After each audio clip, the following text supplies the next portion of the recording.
2024 na, naniniwala ka pa rin ba sa pasma?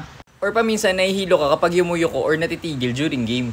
Ito nga pakinggan yung short talk namin ng mga friend nating doktor. So guys, part 2 natin, ito yung mga usual misconceptions or mga dating mga paniniwala. Ko-confirm natin sa mga medical doctors guys. Ito pa rin si Doc Chris at si Doc Ivan. Number 1, bawal ba maligo after ng game? And ito bang may pasma? Kasi for me, yung pasma, folk illness kasi siya. So, hindi bawal maligo pagkatapos ng game. Yung pasma, parang folk illness kasi siya na you can still experience like panginginig or pamamanhid. So, isip natin dun sa belief na yun, na ma-manifest siya sa katawan. Sobrang strong talaga ng mind natin na if we believe in something, nararamdaman talaga natin. Pero scientifically or medically, hindi namin nagbawal na maligo.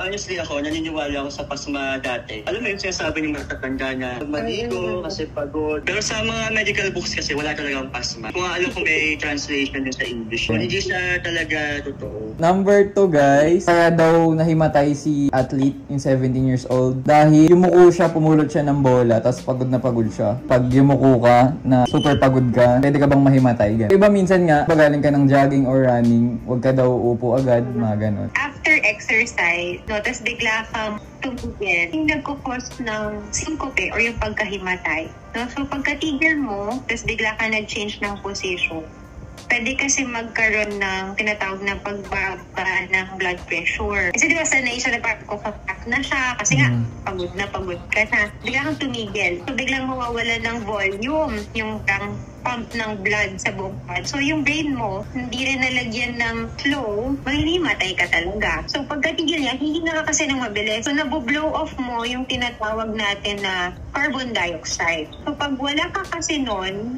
nagko-constrict yung blood vessels mo sa brain. Siyempre, walang blood flow, mahimatay ka din. As I remember kasi dun sa video, hindi naman matagal yung pagyuko niya eh. I think meron talaga siyang problem sa heart. Kahit hindi pagyuko eh.